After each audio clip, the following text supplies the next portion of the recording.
Una sa lahat, binabagtas ng rider na yan ang isang kalsada sa Kabakan, North Cotabato. Pero sa likod pala niya, may humaharurot na pick-up. Nag-counterflow pa ang truck, kaya nang biglang lumiko ang motor, natumbok ng pick-up ang kaawa-awang estudyanteng rider. Ang detalye ng balitang yan, abangan maya-maya lang. Magandang hapon, Pilipinas. Kasama ang buong puwersa ng News 5. Ito ang Frontline Pilipinas Weekend.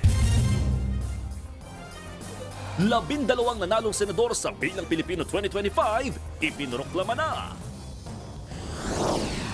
Mag-asawang negosyante natagpuang patay sa loob ng kusina ng kanilang restaurant. Mag-asawa, kanilang 4 na buwang gulang na sanggol, patay matapos araruhin ng truck ang kanilang bahay. Lalaking umawat sa rayot ng kabataan, patay ng batuhin ng bote. Kapatid Network, may mga bagong pasabog na programa.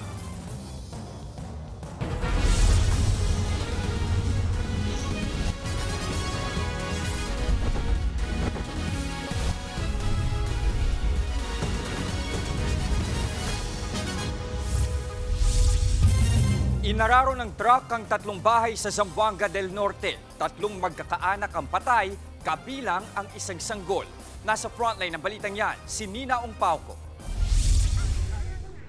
Mga nagkalat na kahoy at debris na lang ang natira mula sa 3 bahay na inararo ng truck sa Siyayan, Zamboanga del Norte. Natagpo ang nakatagilid ang nakadisgrasyang truck. Sa malagim na aksidenteng yan, 3 magkakaanak ang binawian ng buhay. Kabilang sa mga namatay, ang isang lalaki, kanyang asawa at ang sanggol nilang anak na 4 months old pa lang. Sugatan naman ang 9 na taong gulang na anak na mag-asawa at ang lolo nito.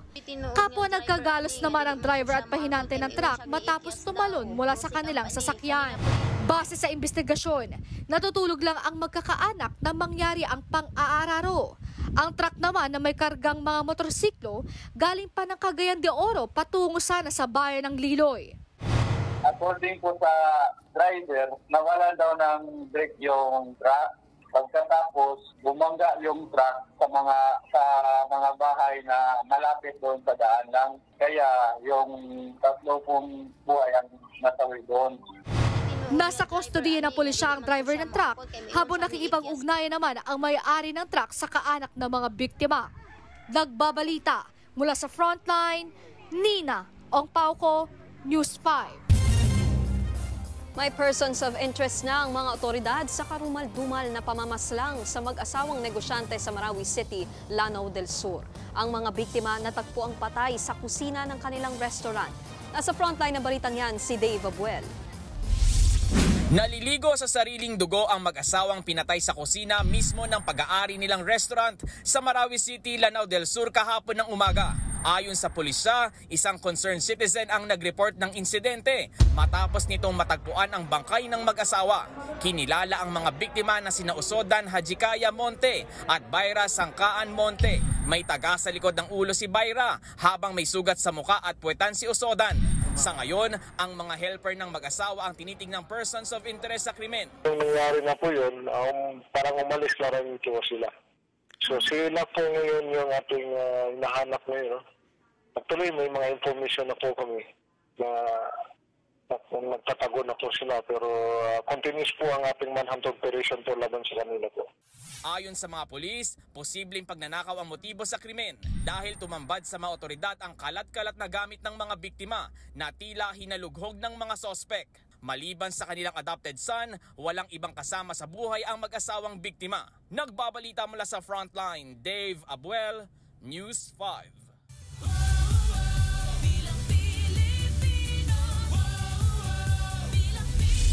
Formal nang iprinoklama ng COMELEC ang 12 senador na nanalo sa Bilang Pilipino 2025. Para sa update live mula sa Manila Hotel, nasa frontline ng balitang yan si JC Cosico. JC, naiproklama na ba lahat ng 12 senador?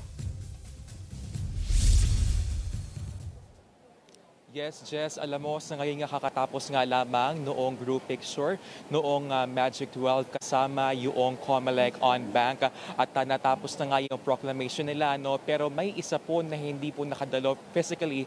Yan nga po ay si Kiko Pangilinan na ngayon po ay nasa Amerika para dumalo doon sa graduation ng kanyang anak na si Frankie. Ang kapatid niyang si Maricel ang nag-speech para sa kanya, pero sa isang statement ay nagpasalamat si Pangilinan sa Diyos sa kanyang pagkapanalo at tinatanggap daw niya ang mandatong ibinigay sa kanya. Panglima nga si Pangilinan sa Magic 12 na may 15.3 million votes. One by one yung proclamation, Jess, nga ng mga senador at kung saan inuna po ang rank 12 na si incumbent Senator Amy Marcos. Nabigyan din po sila ng pagkakataon nga para magbigay ng mensahe. Si Marcos binanggit sa kanyang speech ang pamilya, pati na si former President Rodrigo Duterte at Vice President Sara Duterte na hanggang sa huli raw ay siya'y ikinampanya. Ating i-recall na siya nga ay kumalas sa alyansa para sa bagong Pilipinas ng kanyang kapatid na si President Bongbong Marcos. Naging emosyonal naman si Camille Villar na pang-10 sa Magic 12 na banggitin niya ang kanyang family sa kanyang speech. No? Kinongratulate naman ni Bato de la Rosa ang kanyang mga party mates sa Duterte para sa isang good fight ngayong eleksyon. Top 3 siya na may 20.7 million votes at naniniwala siya na yun daw ay protest votes sa kinahinatnan ni former President Duterte na inaresto po ng ICC. Inaalay daw niya ang kanyang tagumpay sa dating Pangulo. Si Bam Aquino na top 2 ay nagpasalamat naman doon sa kanyang mga taga-suportang kabataan na nakatulong daw sa kanyang pagkapanalo ngayong eleksyon. Nagpasalamat naman si Senator Bongo na rank number 1 kay former President Duterte na tinawag niyang mentor sa pagsiservisyo. Huwag daw kalimutan ang mga nagawa ng dating Pangulo. Alam mo, Jess, karamihan nga doon sa mga nahalal na senador ay ang sinasabi nila, sila nga ay magdodoble kayod, pero nga magkakaalaman yan pag upo nila sa pwesto ng tanghali ng June 30. Jess. Maraming salamat. Nag-uulat mula sa Maynila, JC Cosico. Abiso naman para sa mga kapatid nating motorista, asahan na ang mataas-taas na dagdag presyo sa petrolyo sa susunod na linggo. Ayon sa Department of Energy, posibleng umabot sa 2 pesos ang taas presyo sa litro ng diesel. Hanggang 1 peso and 40 centavos naman sa litro ng gasolina at kerosene. Paliwanag ng DOE dahil yan sa pagpapataw ng sanctions ng Amerika sa Iran at pagbagal ng supply growth ng langis sa buong mundo. Posibleng makaranas ng pagulan ng ilang lugar sa bansa ngayong gabi hanggang bukas. Ayon sa Pag-asa, magdudulot ng kalat-kalat na pagulan ang Intertropical Convergence Zone o ITCZ. Yan ay ang pagsasalubong ng hangin mula sa northern at southern hemispheres. Apektado ang buong Mindanao, pati na rin ang Eastern Visayas at ang probinsya ng Palawan. Panakanakang pagulan naman ang mararanasan sa Metro Manila at nalalabing bahagi ng bansa. Yan ay dahil sa easterlies o mainit na hangin na may dalang moisture mula sa silangan. Sa kabila ho niyan, patuloy na nakaranas ng matinding heat index o damang init ang ilang mga lugar ngayong araw. Tinatayang pinakamainit sa San Jose Occidental, Mindoro, Apari, Cagayan, Olongapo City, Infanta, Quezon at Pili, Camarines Sur. Susunod, estudyanteng riders sinalpok ng nag-counterflow na pickup. Lalaking magpapaluto lang kunwari ng pansit canton sa tindahan, kawatan pala. At Dear Hongrang stars na sina Lee Jae Wook at Jo Bo-ah, eksklusibong nakipagkwentuhan sa News 5. Lahat ng yan sa pagbabalik ng Frontline Pilipinas Weekend.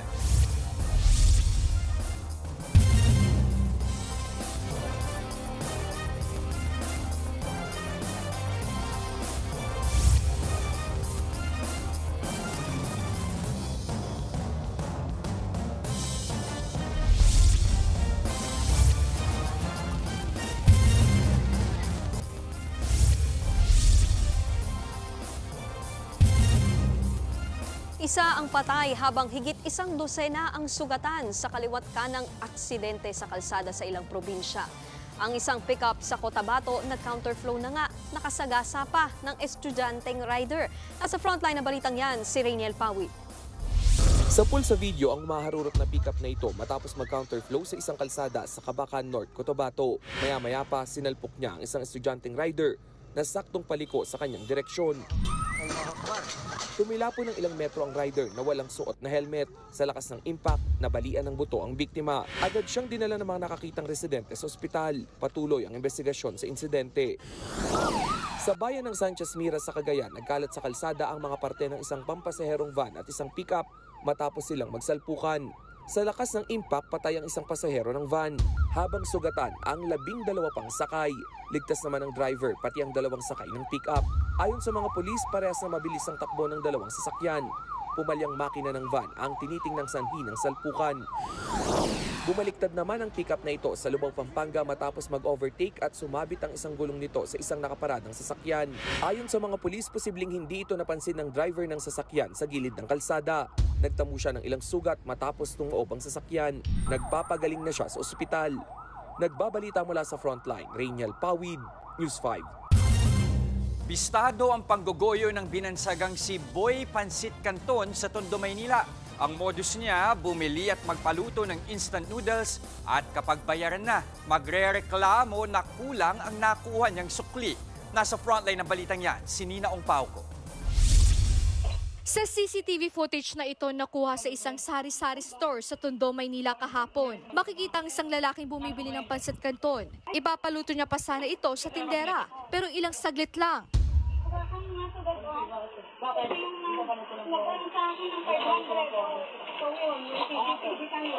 Namukhaan pala siya ng tindera.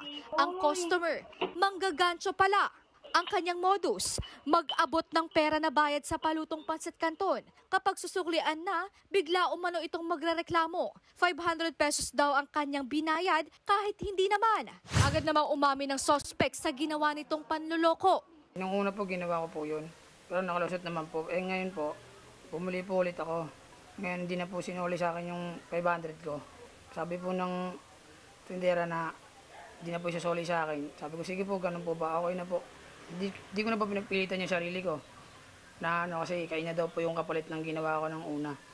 Depensa niya, nagawa niya lang ito dahil gipit siya at buntis ang kanyang ka-live-in partner. Humingi niya lang po ako ng dispensa sa nagawa ko po. Humingi niya lang po ako ng pasensya para po na hindi ko na po ulitin tong problema na to. Kaya pasensya na po kayo ate sa nagawa ko. Desidido naman ang may-ari ng sari-sari store na magsampa ng kaso laban sa suspect. Nagbabalita mula sa Frontline, Nina Ongpauco, News 5.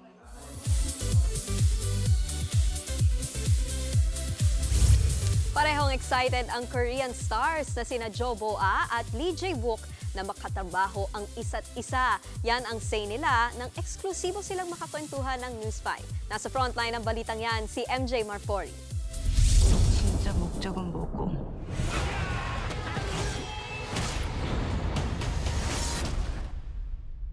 그 실체는 뭔지. Intriga, pag-ibig, at sandamakmak na plot twist with matching pasabog visuals mula sa 2 heartthrob main leads na sina Oppa Lee Jae-wook at Jo Boa. And yes, nakapanayam ng News 5 ang dalawang bigating bida. At balita namin, may intense at fighty scenes ang dalawa. What was your first impression of one another and what was the chemistry instant between the two of you? When I first met him, I really felt like he's someone I can really trust from the beginning. I felt like I was going to be supported by my partner a lot. And in production as well, I always felt like we had great chemistry because we were able to trust each other in that way. The feeling is mutual naman para kay Jae-wook. Chika pa niya, isa talaga si Boa sa paboritong katrabaho at leading lady sa K-drama. For me, honestly, Boa is already so well known in the industry to be someone who always has such a great attitude with everybody. And I almost went into it thinking that I have to really match her energy. I can't lose. I have to have that great attitude as well. And I think that overall, just the experience of working with her. Nax! Ang pinakabagong historical fantasy na Dear Hong Rang ay isang mahiwagang kwento ng pagkakilanlan, pamilya at pag-ibig sa panahon ng Joseon Dynasty. Mapapanood na yan sa Netflix. Nagbabalita mula sa Frontline, MJ Marfori, News 5. Susunod, lalaking umawat lang sa isang riot sa Maynila, patay matapos batuhin ng bote. At Thai-inspired resort sa Bulacan, patok ngayong tag-init. Huwag kayong bibitiw, magbabalik ang Frontline Pilipinas Weekend.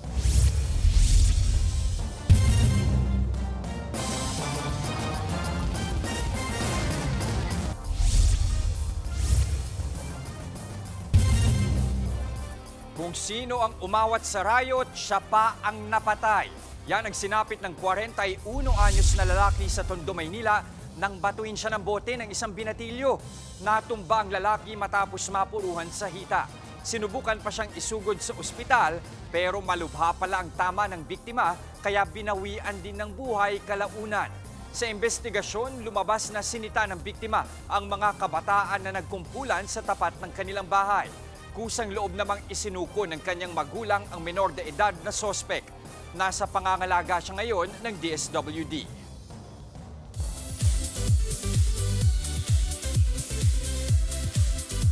May mga bagong pasabog na programa para sa inyo mga kapatid. Dito lang yan sa mas pinalakas na primetime primera ng TV5. Nasa frontline ng balitang yan, si MJ Marfori.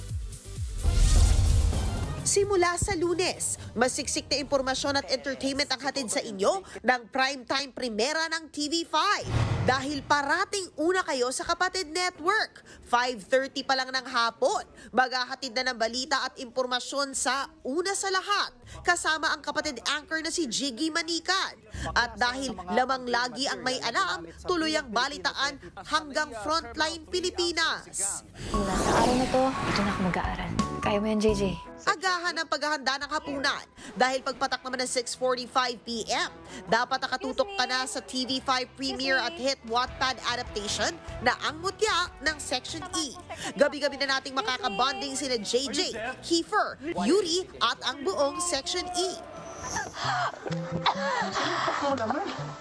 Pagdating naman ng 7:15 p.m., aba syempre, may mga pakilig na eksena rin sa Totoy Bato. Nako, ano yung ganyang tingin ni Dwayne kina Totoy at Emerald? Selos ba yan? Hala! Yan at marami pang mga eksena sa Totoy Bato ang dapat nating abangan gabi-gabi with of course, kapatid Prince Kiko Estrada. Guess who's back? Did you miss me? Hanggang weekend, tuloy ang bonding natin mga kapatid. Dahil simula mamayang 5:30 p.m., magsasabog na ng kasiyahan ang Season 5 ng Emoji Nation with her Emojesty Maha Salvador. Kasama syempre sa pagpapasaya sina Chami at Chad Kinis. Emojis! Bagong Judge Detectives. Todong entertainment talaga tayo dahil mamayang gabi na rin ang Season 3 ng Masked Singer Pilipinas. Sino-sino nga kaya mga celebrity sa likod ng maskara? Umpisa na ng hulaan mula Lunes hanggang Linggo. Ganyan katindi ang bonding natin mga kapatid. Kaya tutok lang dahil sa TV5, una kayo palagi. Nagbabalita mula sa Frontline. MJ Marfori, News 5.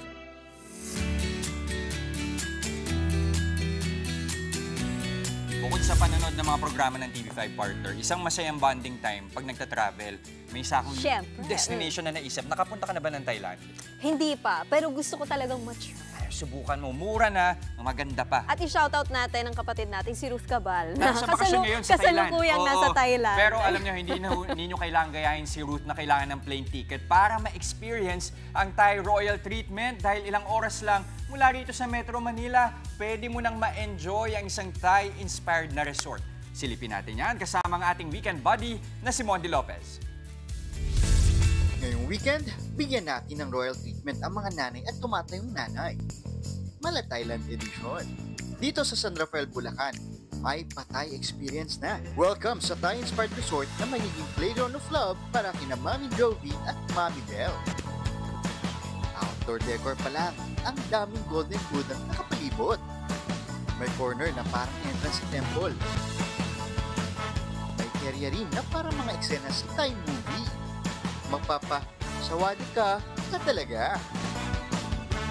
At ang mga villa, relaxing para sa mga nanay natin laging pagod sa bahay. Ito rin ang pool para makalimutan ang labada. Pero teka, wala pala tayong damit na extra. Dahil lang muna sa Kaukaw. Sorry po. At di kumpleto ang gala kung walang videoke. Kasing galing si Mami Jovio. Nagsalistahan, eating time. Present ang mga Thai food. Pagkisigahan natin, tama natin. Ayan. Diba tingnan mo sa akin mo na? Gusto po lasa. Sa Jovi, ma'am? Mami Jovi? Saman, goods. Siyempre ako. Okay, balik ko to. Ako din kain. Para tumodo ng Thai vibe, dapat may Thai look ng costume. O, pang best in costume sa misyon peg ng mga nanay natin, ha? Okay naman po, masaya. Sarap yung food. Para na ako nasa Thailand. Oops, mission accomplished ako. At kahit hindi Mother's Day, pwede tayong magpakita ng love at care every day. Happy weekend, mga kapatid! Woo! Mondi Lopez, News 5. Naalala ko tuloy yung White Lotus. Pero Oo at least, nga. mukha naman itong very safe. Baka pwede ka rin doon. Yung kulay mo yan, pwede ka rin Buddhist monk. At yan ang mga impormasyong dapat ninyong malaman, mga balita para sa may alam at may pakialam. Kami po ang inyong mga kasangga sa Frontline Pilipinas Weekend.